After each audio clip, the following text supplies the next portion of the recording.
प्रिय बहनों एवं भाइयों, आप सभी को मेरा हृदयपूर्ण प्रणाम।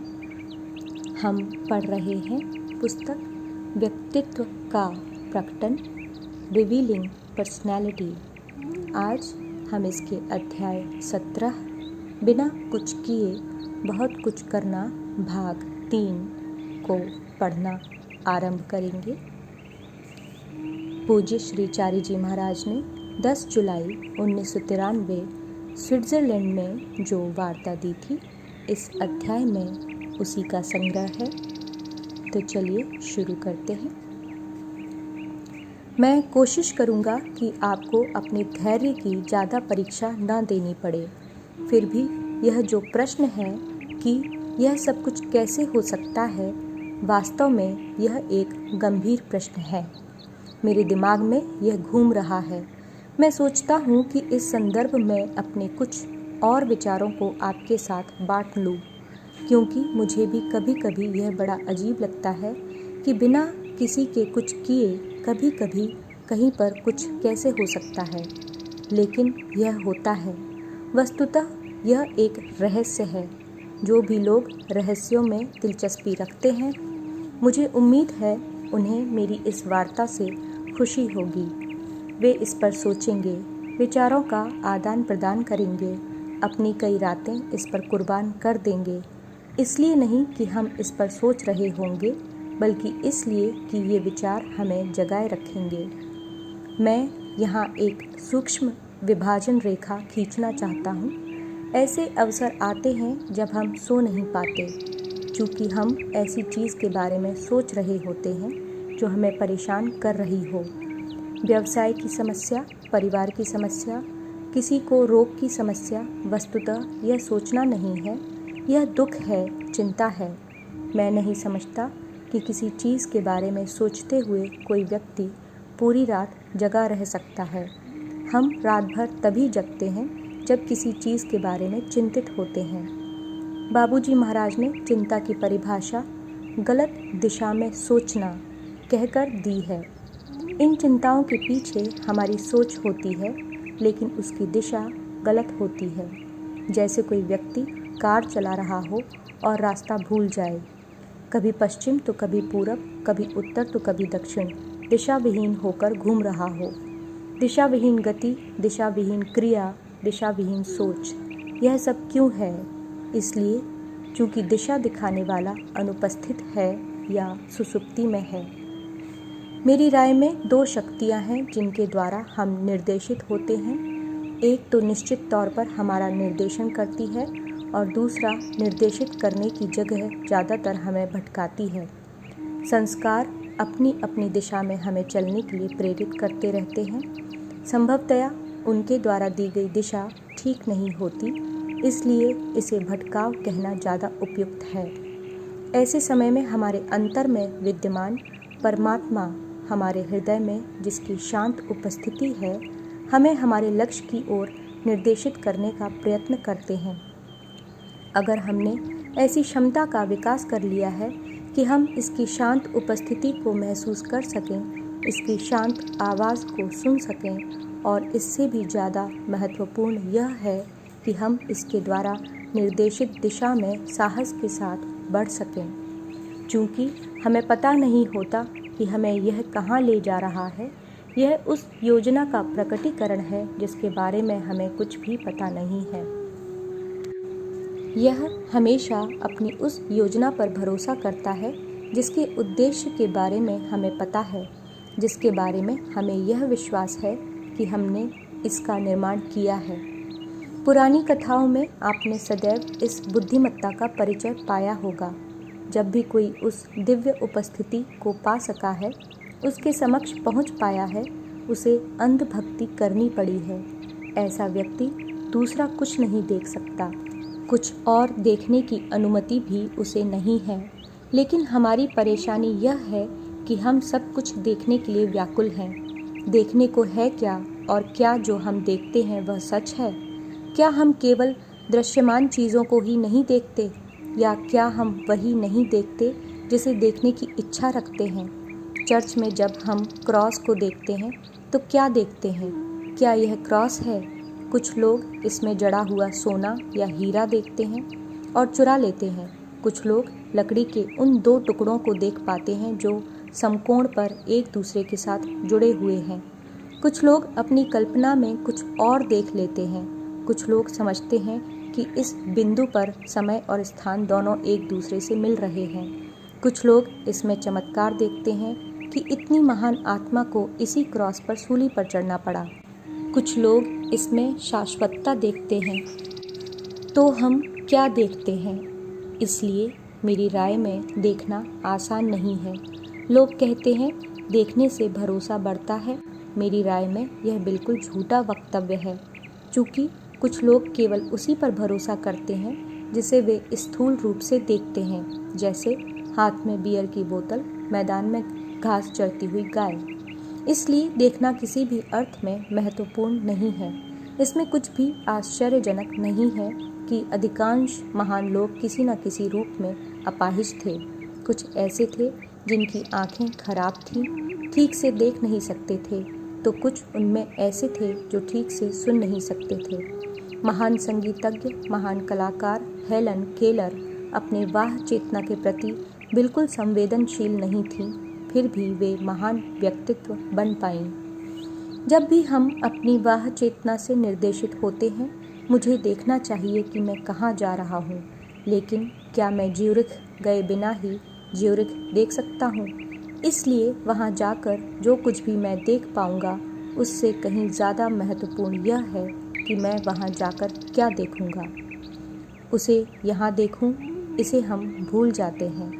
हम अपनी योग्यता और क्षमता से, मानवीय गर्व और अहंकार से यह सोचते हैं कि जहाँ हमने तय किया है वहाँ तो हम पहुँचेंगे ही, लेकिन एक समय आता है जब हमारी यात्रा अवरुद्ध हो जाती है।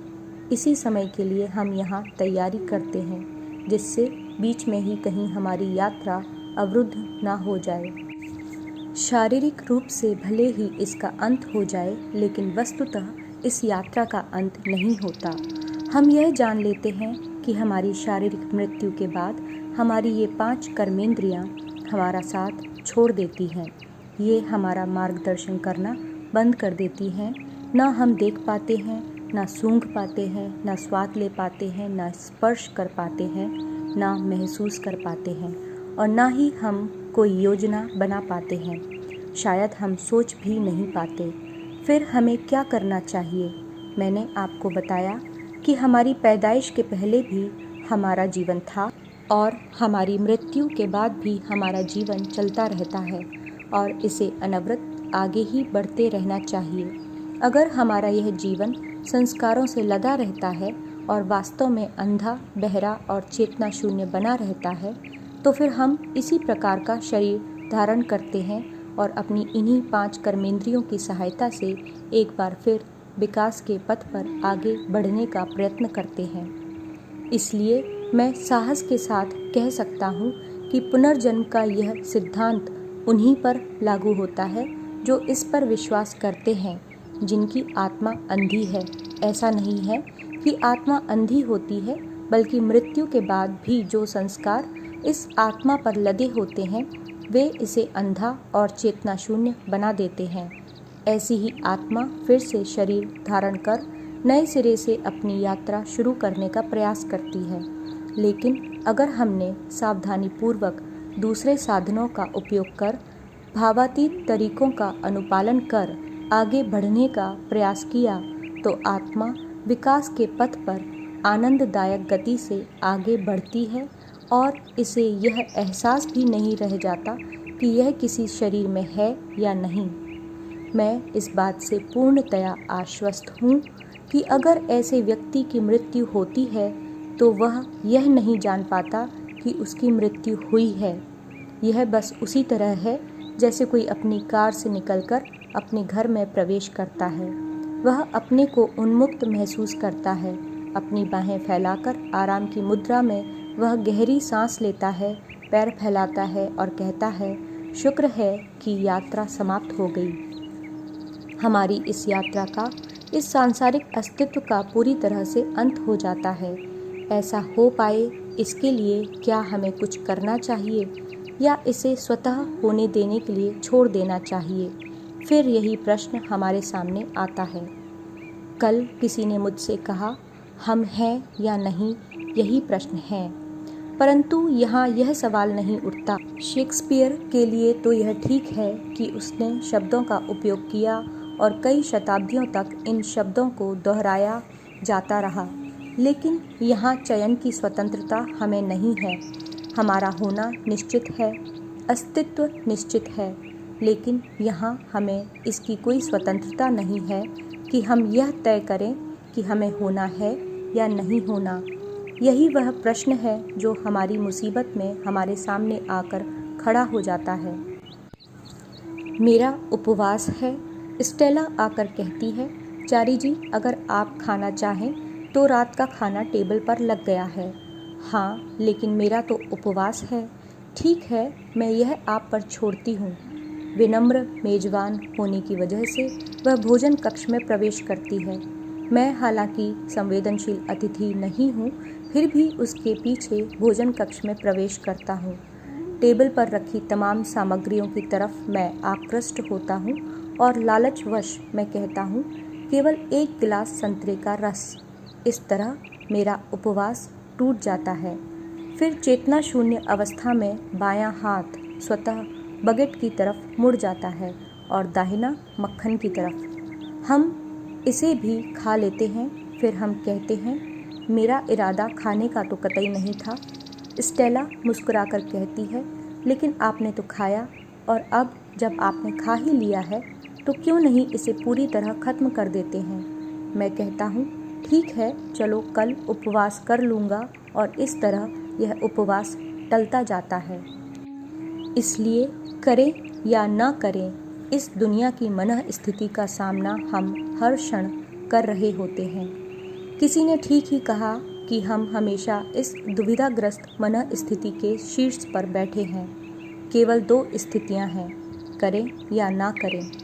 उनके लिए जिनके संस्कार पूरी शिद्दत के साथ प्रस्फुटित हो रहे हैं, यह निर्णय कर पाना बहुत कठिन हो जाता है। उन्हें विकल्प की कोई स्वतंत्रता नहीं होती। एक बकेट या दो बकेट कोई महत्व नहीं रखता। एक उपवास या दो उपवास कोई महत्व नहीं रखता।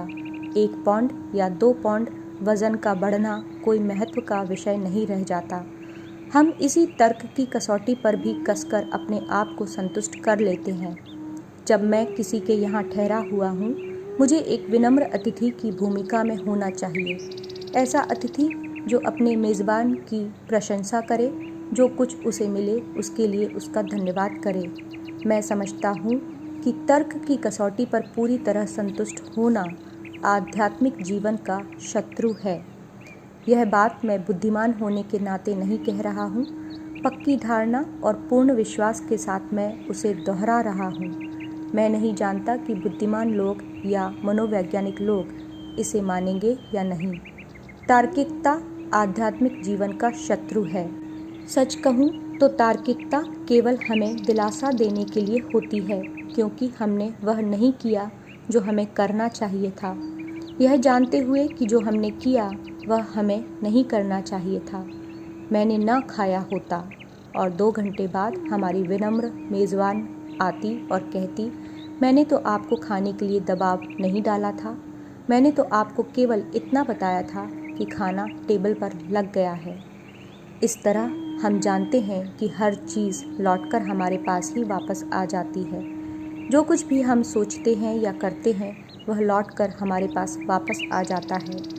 जीवन बार बार फिर से यहाँ शरीर में लौट आता है।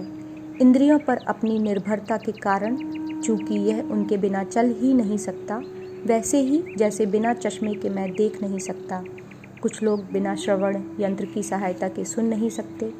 हमारी मृत्यु के बाद जो कुछ भी होने वाला है वह सब मैंने आपको बताया। हम अपने कॉन्टैक्ट लेंस, चश्मे, श्रवण यंत्र, व्हील चेयर का हमेशा ध्यान रखते हैं। मृत्यु के बाद के अस्तित्व की कल्पना करें तो वहाँ आपको कौन चश्मा उपलब्ध कराएगा, कौन व्हील चेयर प्रदान करेगा, वहाँ आप क्या करेंगे? वहाँ तो कुछ करने को है ही नहीं। करना तो भौतिक क्रिया है। इसका संबंध हमेशा शरीर से है। जब हमारे पास शरीर ही नहीं होगा, इंद्रियां नहीं होंगी, हम करेंगे क्या? अकेलापन, भयाक्रांत हताशा, दर्द, कष्ट, विलाप। अगर आप Tibetan book of the dead पढ़ें तो पाएंगे कि ऐसे बहुतेरे उदाहरण वहाँ मौजूद हैं। मृत्यु का क्षण ही मोक्ष का क्षण है। अगर आप चूक गए तो मोक्ष को राम राम। तिब्बत के महात्माओं के अनुसार मृत्यु के बाद 41 दिन तक आपके पास यह अवसर होता है कि आप पुनर्जन्म के इस चक्र से बाहर निकल आएं, लेकिन 41वां दिन अंतिम दिन होता है। बाबूजी ने भी यही बात कही। मृत्यु के समय मोक्ष पाना सबसे आसान होता है। उन्होंने कहा, मैं आत्मा को यहाँ से उठाकर वहाँ रख देता हूँ, जैसे किसी बोतल को अलमारी के एक खाने से निकालकर दूसरे खाने में रख दिया जाए। जब हम ध्यान में बैठते हैं तो क्या होता है? कल मैंने कहा, हम बैठते हैं, खुद को साफ करते हैं, हृदय को इस बात के लिए तैयार करते हैं ताकि इसका असली मालिक हमारी आत्मा, वह दिव्य सार भावातीत व्यक्तित्व इसमें आकर अपना स्थान ग्रहण कर सके। इसका मतलब यह है कि हम कुछ नहीं करते सिवाय इसके कि अपने अंदर एक उचित वातावरण तैयार कर धैर्यपूर्वक बैठकर कुछ होने की प्रतीक्षा करते रहते हैं। ऐसा प्रतीत होता है कि वातावरण को पूरी तरह से तैयार करना ही हमारा असली काम है, जिसमें वे आ सकें और हम धैर्यपूर्वक उनके आने का इंतज़ार करते हैं। हालांकि वे हर एक के बुलावे पर तो आने से रहे। जब हम सफाई की इस प्रक्रिया को पूरा कर लेते हैं, वातावरण को तैयार कर इस योग्य बना लेते हैं कि वह पवित्र व्यक्तित्व यहाँ आ सके, तो वे अपने आप को यहाँ आने से रोक नहीं सकते। जैसा मैंने आपको कल बताया था कि उसके पास भी कोई विकल्प नहीं है। बेचारा, उसके पास भी चुनने की कोई स्वतंत्रता नहीं है। लेकिन यह हमारी मूर्खता है, हमारा अंधापन है कि हमारे पास भी किसी तरह के चयन की स्वतंत्रता नहीं है। संस्कारों से लदी इस दुनिया में, जहाँ हम संस्कारों के वशीभूत हैं, हमारे पास चयन की स्वतंत्रता बिल्कुल भी नहीं है। भिखारी के पास भी सिवाय इसके कि वह भिक्षा मांगे कोई विकल्प नहीं है। व्यभिचारी के पास, व्यापारी के पास, चोर के पास, पॉकेट मार के पास, किसी के पास कहीं कोई विकल्प नहीं है। वे इस बड़े चक्र में गोल गोल घूमते रहते हैं और जैसे ही यह रुकता है, सब बाहर हो जाते हैं। अगर वे भयभीत हैं, फिर वापस उसी चक्र में लौट आते हैं, टिकट खरीदते हैं और फिर चक्कर लगाना शुरू कर देते हैं। इस बीच हमारे पास यह संभावना है, हम यह बात समझते हैं कि हमारे अस्तित्व का एक उद्देश्य है, जिसके बारे में हमें कुछ पता नहीं है, जिसका खुलासा हमें नहीं किया गया है, परंतु फिर भी वह है। यह मानवीय मूर्खता है कि वह समझता है कि जिस चीज़ का हमें पता नहीं है, उसका अस्तित्व नहीं है। इसके विपरीत मुझे यह लगता है कि जो कुछ भी हमें ज्ञात है, उसका कहीं कोई अस्तित्व नहीं है, क्योंकि यह सब तो अस्थायी है। सच कहूँ तो हमारा जो शारीरिक अस्तित्व है, जिसे लेकर हम संतुष्ट हैं, अपने आप को गौरवान्वित महसूस करते हैं, जिसमें हम आनंद की प्राप्ति करते हैं, एक रहस्य है। साबुन के बुलबुले की तरह रंग बिरंगे, जितना बड़ा आप फूंक कर बना सकें, उतना ही सुंदर रंग उसमें दिखेगा और वह अपनी मृत्यु के उतना ही सन्निकट होगा। हो सकता है कि छोटा बुलबुला कुछ ज़्यादा देर तक अस्तित्व में रह जाए, लेकिन बड़ा और सुंदर बुलबुला जितना ही यह बड़ा होगा, उसकी आयु कम होती जाती है।